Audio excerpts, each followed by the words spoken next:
আসসালামু আলাইকুম, সবাই কেমন আছেন? বিথিস ব্ল্যান্ডের নতুন একটি ব্লগে আপনাদেরকে স্বাগত জানাচ্ছি। আজকে শুক্রবার, ছুটির দিন। এখন আমরা আছি আমাদের ব্যালকনি একটা ছোট শখের সবজি বাগান করেছি। এটা আসলে আমরা এক্সপেরিমেন্ট করার জন্য করেছি। এই শীতের শুরুতে মনে হলো যে কিছু সবজি লাগাই, দেখি আমাদের বারান্দায় হয় কিনা। আলহামদুলিল্লাহ টমেটো ধরেছে এখানে, তারপরে বেগুনের ফুল এসেছে, এখনও বেগুন ধরে নাই, ফুলকপি বাঁধাকপি হচ্ছে। আর আমরা আজকে এসেছি মূলা শাক তুলতে। এখানে কিছু মূলা গাছ লাগিয়েছিলাম, মূলা গাছ লাগাইনি, আসলে কিছু বীজ দিয়েছিলাম। মূলা হয় নাই, বাট শাক হয়েছে। এত কম জায়গার মধ্যে আসলে মূলা হওয়া পসিবল না। তো আমরা শাক তুলতে আসলাম। আমার হাজব্যান্ড এই যে শাক তুলতে এসেছে আজকে বন্ধের দিন। আমাদের খুব খুব ভালো লাগছে যে আমাদের নিজেদের ব্যালকনিতে যে সবজি বাগান করেছি সেখানে শাক আমরা তুলছি। একটা অন্যরকম ফিলিংস হচ্ছে। আমি ভেবেছিলাম মনে হয় অনেক শক্ত হবে, শাকটা অনেক শক্ত কিছু হবে, আসলে টেনে টেনে ধরার সাথে সাথেই উঠে আসছিল শাকগুলা। এই যে এখানে অন্যরকম একটা ফিলিংস, অন্যরকম একটা ভালো লাগা কাজ করছিল এই শাকগুলো দেখে। সবচেয়ে বড় কথা হলো নিজে কিছু করে আসলে যে আনন্দটা পাওয়া যায়, অল্প কিছু হলেও একটা সুখ কাজ করছিল। যে বারান্দায় যখন দেখছিলাম, জানালা যখন খুলছিলাম, তখন মনে হচ্ছিল যে আমি অনেক বড় কিছুর মধ্যে আছি। এটা এই সবুজটা অনেক শান্তি দিচ্ছিল। যদিও এটা এই সবজিগুলো লাগানোর পিছনে আমার কোনো কৃতিত্ব নেই, সবই আমার হাজবেন্ড করেছে। ওরই এত বেশি শখ এগুলার করার। আমার হলো ফুল গাছ লাগানোর বেশি শখ। যেমন ধরেন হলো আমি কাঠগোলাপ লাগিয়েছি অনেকগুলো, একটাও ফুল ধরে নাই কাঠগোলাপের যদিও। আর আমার হাজব্যান্ডের খুব শখ এই শাকসবজি লাগানো। এমনও হয়েছে যে আমরা আমাদের বারান্দার মধ্যে লাউ গাছও লাগিয়েছিলাম। লাউ এত শাক হয়েছে, লাউ পাতা ছিল, বাট একটা লাউ ধরে না। অনেক দিন ধরে আমরা অনেক কষ্ট পেয়েছিলাম যে লাউ কেন ধরছে না, এত শাক পাতা, বাট লাউ ধরে না। পরে আমি যেটা জানতে পারলাম যে প্রথম যখন ফুলগুলো হবে লাউ শাকের, সে ফুলগুলো সব ছিঁড়ে ছিঁড়ে ফেলে দিতে হবে, তাহলে নাকি লাউ ধরে। এতটুকু যদিও আমি শুধু শুনেছি, এটা আদৌ সত্যি কিনা আমি আসলে জানি না, শুনেছি। তখন আসলে জানতাম না যে ফুলগুলো ফেলে দিব। মনে হচ্ছিল ফুল ফেলে দিলে তো আর লাউই ধরবে না, এরকম মনে হচ্ছিল। পরে শুনলাম যে না, এটা ফুলগুলো ফেলে দিলে পরে নাকি লাউটা ধরে, লাউ হয় আর কি।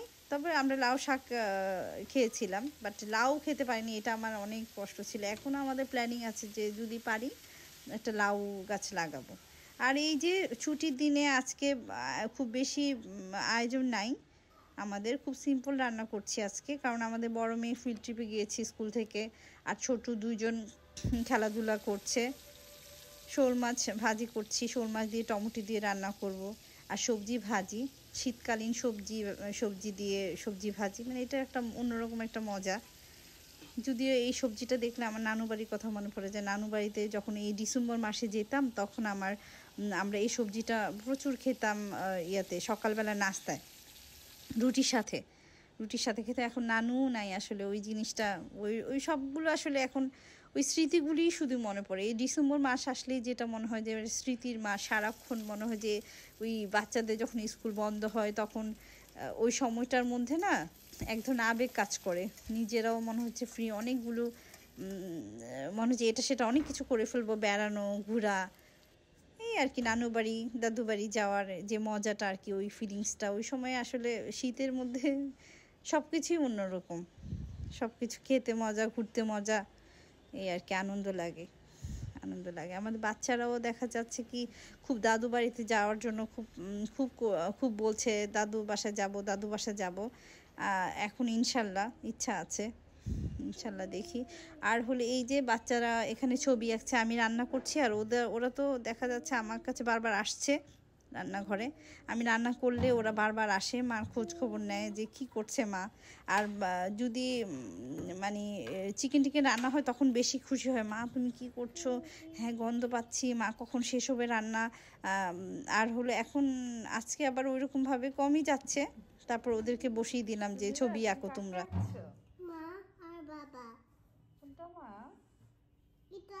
এটা বাবা এই শুনে একটু একটু মার ব্লু চুল করছো কেন হ্যাঁ মার কি ব্লু চুল না মার তো ব্ল্যাক চুল আমি তো লোশন দিচ্ছি গোলা ওয়াটার ওরা বিচে যাচ্ছে ও ওরা কি গোসল করছে না বিচে বিচে কি ওদের মাথা দিচ্ছে ওয়াটার হ্যাঁ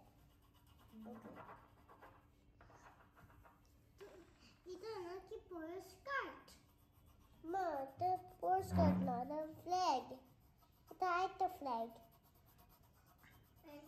বানাচ্ছো হ্যাঁ ব্ল্যাক কালার দে কেন দেখো আমারটা ফ্ল্যাগ দেখো আমারটা ফ্ল্যাগ দেখো হ্যাঁ তো ওদেরকে ছবি আঁকতে দিয়ে আমি চলে আসলাম আবার রান্নাঘরে। মূলা শাক ভাজি করছি।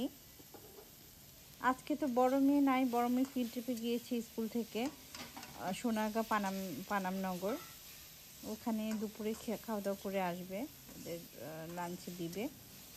আর এই জন্য আজকে খুব বেশি আয়োজন নাই আমার বাসায়, বড় মেয়ে নাই দেখেও আসলে এটাও একটা কারণ। আর অনেক দিন পরে ওদের স্কুল ছুটি হচ্ছে, মনে হচ্ছিল যে কি করব, একটু রিল্যাক্স মুডে ছিলাম আজকে, যে খুব ভারী কিছুর মধ্যে যাই নাই আজকে। আগামীকাল আবার আমার একটা ওয়ার্কশপ আছে, cooking workshop, Dhaka multi cuisine cooking workshop, Dhaka Marriott convention সেন্টারে হবে। এই যে আমি শনিবার সকালবেলা চলে এসেছি কনভেনশন সেন্টারে। 9টা থেকে 6টা পর্যন্ত হয়েছে কুকিং ওয়ার্কশপটা। আমার অনেক দিনের ইচ্ছা ছিল যে একটু কুকিং একটা কোনো ওয়ার্কশপ কিংবা অল্প কয়দিনের 2-3 দিনের যে ওয়ার্কশপগুলো হয় না, যে রান্না শেখানোর, ওগুলিতে অ্যাটেন্ড করা কিংবা কিছু শেখা, কখনো আসলে ওইভাবে হয়ে ওঠে নাই। তো আজকে এখন যে সুযোগটা পেলাম আমি আসলে অনেক হ্যাপি যে আমি এরকম একটা ওয়ার্কশপে অ্যাটেন্ড করতে পারছি। এখানে 25টা রান্না দেখিয়েছে আমাদেরকে। আর ছিলেন শেফ ড্যানিয়েল গোমেজ স্যার।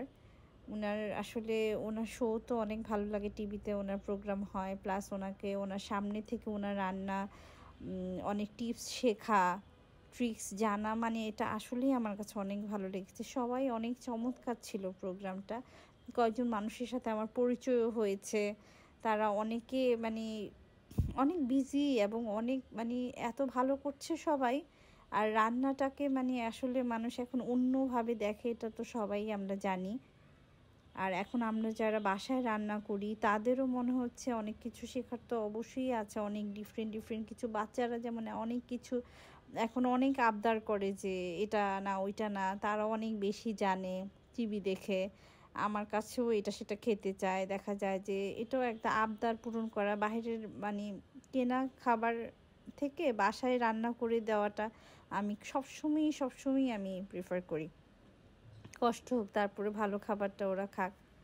আর এই যে 25টা রান্না আমরা করেছি সারাদিনে, দুপুরে লাঞ্চের পরে আসলে একটু টায়ার্ড লেগেছিলো, বাট তারপরেও সারা দিনের যে প্রোগ্রামটা এতটাই ভালো লেগেছে। যখনই আমার একটু ঘুম পাচ্ছিল, আমি আবার এখানে এসে কফি নিয়ে যাচ্ছিলাম। কফি ছিল সারাদিনের জন্য অ্যাভেলেবেল। আর অনেক 4 কাপের মতো খেয়েছি, মনে হয় 4-5 কাপের মতো আমি কফি খেয়ে ফেলেছি। ভালো লাগছিল যে এত কিছু শিখতে পারছি একসাথে, এত কিছু, কিন্তু এত সহজভাবে আসলে সবাই সব কিছু বলছিল যে এই যে দেখুন রান্নাগুলো এত সুন্দর, এত সুন্দর উপস্থাপনা, প্রেজেন্টেশন দেখে আসলে অনেক মনটাই ভরে গিয়েছে রান্নার প্রেজেন্টেশন দেখে। আমার আবার এই কুকিং পটগুলোর প্রতি আসলে খুব ভালো লেগেছে। অনেক দিন ধরে ভাবছিলাম যে কিনবো করে, কেনা হচ্ছিল না। এখন মনে হচ্ছে না, একবারে কিনেই ফেলবো। এরকম যে ইন্ডিয়ান খাবারগুলো রাখার যে এই বোলগুলো আর কি, খুব ভালো লাগছিল দেখে, আমার মনে হচ্ছিল। আর এই সাদা এই যে প্লেট এবং এইগুলো না আমি অনেক দিন ধরে খুঁজছি, অনলাইনে খুঁজছি, আসলে কোথাও এরকম পাচ্ছি না। অনেককে জিজ্ঞাসা করছিলাম যে এগুলো কোথা থেকে পাবো। কেউ বললো নিউ মার্কেটে যাও, কেউ বললো যে ওই যে ভ্যানে যে বিক্রি করে ওনাদের কাছেও খুব ভালো ভালো জিনিস আছে, আসলে একটু খুঁজে দেখতে হয়, একটু সময় দিয়ে দেখতে হয়, এটা হলো কথা। আর এখানে অনেক ধরনের খাবার ছিল, ভিয়েতনামিজ কুইজিন, তারপরে আপনি নেপালি, তারপর কোরিয়ান। এখন রাত 9টা বাজে, কুকিং ওয়ার্কশপ শেষ করে আমরা বাসায় আসলাম। বাচ্চারা আমাকে ওয়ার্কশপ থেকে আনতে গিয়েছিল। ওরা আসলে অনেক হ্যাপি ছিল যে মানে মা তো সবসময় ওদেরকে স্কুল থেকে আনতে যায়, আজকে ওরা যাবে মাকে আনতে। ওদেরকে আবার রাতে বলেছিলাম মা তো স্কুলে যাচ্ছে, একটা ওয়ার্কশপ আছে মার, তোমরা টিফিনে কী দিবা মাকে। তারপরে সামারা বললো যে মা তোমাকে আমি বয়েল এগ দিব। সে খুব সিরিয়াস হয়ে গিয়েছিল যে মাকে কিছু করে দিবে। তারপরে সুনেরা বলছিল মা আমি তোমাকে ফিশ দিব, ব্রকলি দিব, মানে খুব খুশি তাদেরকে আসলে আগে বলে রেখেছিলাম সারাদিন থাকবো না যখন, সেই হিসেবে। আর ওরা দেখা যায় যে আমাকে আনতে যে ওরা বায়না ধরলো যে খেলনা কিনবে। এই সামারা দেখা যায় যতবারই যায় ততবারই একটা ডক্টর সেট কিনে, এটা তার মনে খুব ফেভারিট। যদিও সে বলে যে সে ডক্টর হবে না, বাট তার ডক্টর সেট খুব খুব বেশি ভালো লাগে। তো এইভাবেই ওরা খেলাধুলা শুরু করলো। এই যে ভালো লাগছে ওদের খেলাধুলা দেখে, সারাদিন পর ওদেরকে দেখে আসলেই ভালো লাগছে। সবাই অনেক অনেক ভালো থাকবেন, সুস্থ থাকবেন, আমাদের জন্য দোয়া করবেন।